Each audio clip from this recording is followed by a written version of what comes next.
ओम नमः शिवाय। हर घर ज्योतिष चैनल में आप सभी का स्वागत है। मित्रों, मैं लग्न के बारे में पूरी सीरीज बनाकर आप सबके सामने प्रस्तुत कर रही हूँ, जिसमें हमने सभी लग्नों की परिचर्चा कर रहे हैं। अगर आपको कुछ समझ में नहीं आ रहा है तो आप हमसे कमेंट करके पूछ सकते हैं, और अगर समझ में आ रहा है तो मेरे चैनल को लाइक सब्सक्राइब अवश्य करें। जीवन में नक्षत्रों का बहुत अधिक महत्व होता है।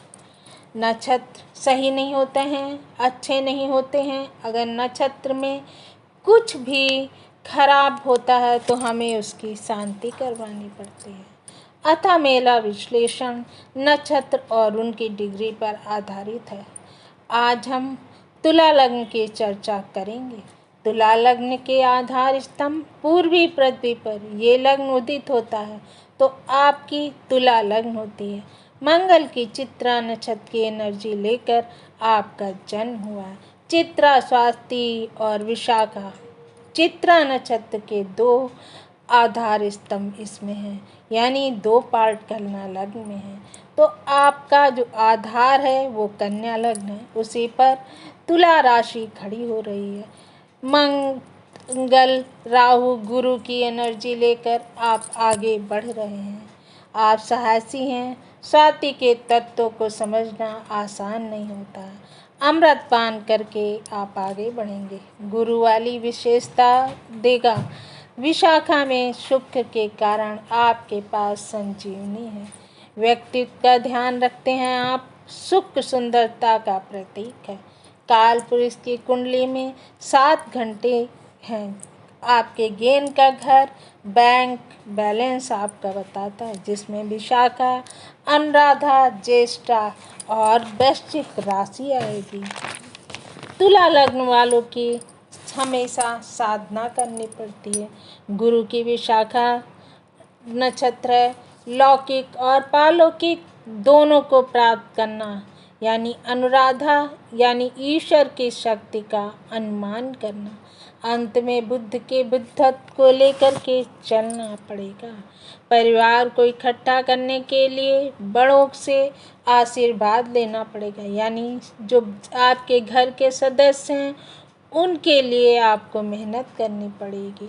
परिवार के सदस्यों पर आप मेहनत करेंगे तभी आप परिवार के सुख को प्राप्त कर पाएंगे। पराक्रम भाव को केतु के मूल नक्षत्र से शुरुआत हो रही है, अतः आपको मूल से यानी जड़ से जुड़कर रहना होगा। अपनी मर्यादा, समाज के नियमों से चलना पड़ेगा। यही शुक्र के नक्षत्र पूर्वाषाढ़ा चल रहे हैं। पहले आपको प्रसन्नता मिले। आपका जो बचपन है वो हमेशा अच्छा जाएगा। मित्र आपके अच्छे मिलेंगे जो आपको सपोर्ट करेंगे। फिर उत्तरा आषाढ़ा मिलेगा, यानी बाद में आपको भी प्रसन्नता मिलेगी, क्योंकि आप काम करने के लिए यहाँ पर आए हैं।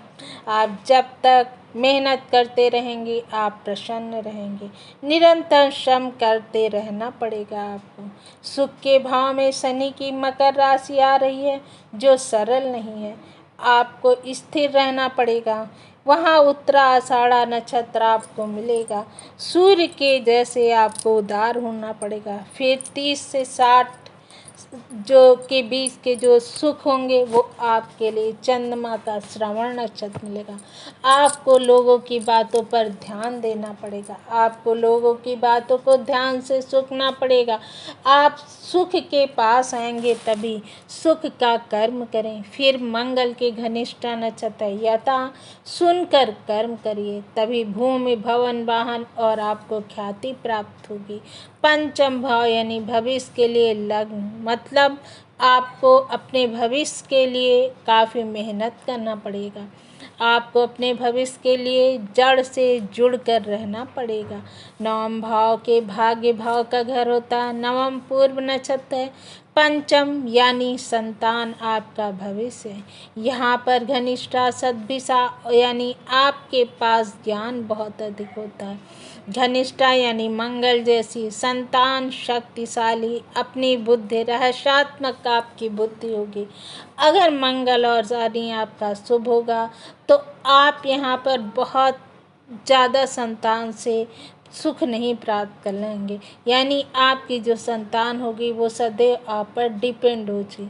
चित्रा, घनिष्ठा, स्वाति और शतभिषा। विशाखा तो गुरु जैसी संतान मिलेगी। विशाखा के बाद आपका छठा भाव आता है जो रोग ऋण का है। गुरु के दो पार्ट यहाँ पर मिलेंगे, पूर्व भाद्रपद और उत्तर भाद्रपद, और रेवती को लेकर आप करने के लिए यहाँ पर आए हैं। यानी आपके पास यहाँ पर 3 शक्ति मिलेंगी। गुरु शनि बुध का विद्धत्व लेकर आप अपने श्रम करेंगे। रोग ऋण बीमारी से निपटने के लिए शनि गुरु और बुद्धि का काम करना पड़ेगा। सप्तम भाव ठीक हुआ तो जीवन साथी अच्छा मिलेगा आपको, आपके अनुकूल चलेगा। अगर यहाँ पर शनि आपका अच्छा है तो आपका जीवन साथी भी अच्छा होगा। सप्तम भाव शक्ति का स्थान है, यानी नाभि के ऊपर आप अपनी शक्ति का वाले स्थान, यानी आपका जहाँ पर सिर का भाव होता है उस पे आप अपना काम, यानी आप अपनी जो शक्ति है उसको अगर ईश्वर में लगाएंगे, ईश्वर की तरफ ध्यान देंगे, तो आपको भोग और जो सामग्री हैं जीवन की जिनके द्वारा भोग संभव है वो सब आपको मिलेंगी।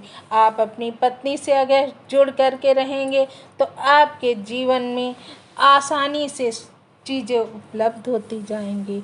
अतः आपको अपनी पत्नी का आदर सम्मान करना पड़ेगा।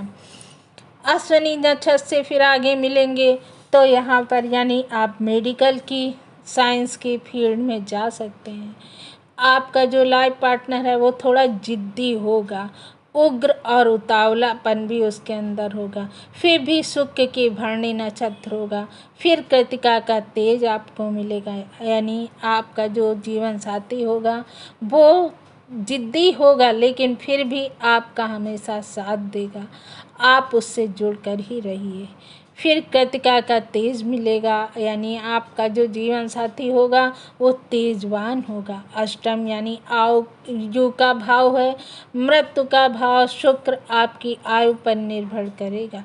कृतिका यानी तलवार की धार से की गति से आपको बचना पड़ेगा। रोहिणी यानी रोगों पर चढ़ाई करना पड़ेगा। आपका जो भाग्य है वो अच्छा होगा। आप खुद के लिए कंसंट्रेट होंगे। आपको प्राणायाम भी करना पड़ेगा।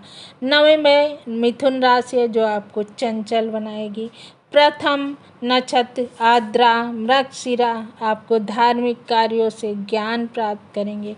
गुरु से शक्ति मिलेगी। फिर संघर्ष करना पड़ेगा। शिव जी की तरह आपको योगी होना पड़ेगा। आप योगी होंगे। ये तहस नहस का नक्षत्र है, आर्द्रा नक्षत्र। यहाँ धर्म में काट छाट करनी पड़ेगी आपको। बुध कन्या है, ऐसा कन्या का होगा यहाँ पर, या जहाँ पर तो आपको धार्मिक यात्राएं करनी पड़ेगी, लेकिन आप तर्क करेंगे। शिव जैसे कंसंट्रेट करिए, फिर आप देखिए आपको कितनी शक्ति मिलती है। पुनर्वसु शक्ति प्राप्त करके संसार में आप वापस आ गए हैं। 10वें भाव में कर्म भाव में चंद्र देव विद्यमान है। स्टार्टिंग है पुनर्वसु, उसके बाद बनी बार बार आप गलती करेंगे, बार बार उसी काम को फिर से करते रहेंगे। पुष्य नक्षत्र शनि का नक्षत्र है और सर्वश्रेष्ठ नक्षत्र है। आपके कर्म दूसरों पर भारी पड़ेंगे, ये लोग आपकी प्रशंसा करेंगे। 4 नए लोगों को आप रोजगार देंगे, ऐसा आपका काम होगा। अश्लेषा यहाँ मंगल नीच का हो जाता है, यानी बंधन का नक्षत्र है। चतुराई से काम करके अश्लेषा यानी सर्प जैसा। आपके पिता से संबंध खराब ही रहेंगे। आपके 11वें भाव लाभ में सिंह राशि आएगी। धर्म कर आत्म मोक्ष के लिए सिंह जैसा बनना पड़ेगा। मघा है जिससे आपको कंट्रोल करेगा, यानी केतु को कंट्रोल किया जाए तो आप चारों तरफ प्रकाशित हो जाएंगे। पूर्वा फाल्गुनी आपका जीवन प्रशस्त करेंगे। सूर्य अच्छा तो आपको सिंहासन का योग मिलेगा। 12वां भाव यानी कर्म को लेकर आप आगे बढ़ेंगे तभी आपको मोक्ष मिलेगी। पृथ्वी को और सूर्य को नोक पर हैं आप। इस धराधाम में आप पुण्य कमाने के लिए आए हैं। आपको जब आप अच्छे कर्म करेंगे तभी मुक्ति मिलेगी। आपके हाथों में कला है, आप उस कला का फ़ायदा उठाइए और आपका कर्म है दूसरों की सेवा करना, जिसे आप लगातार करते रहें। ऐसा करने से आपका शरीर जो है वो हष्ट पुष्ट रहेगा।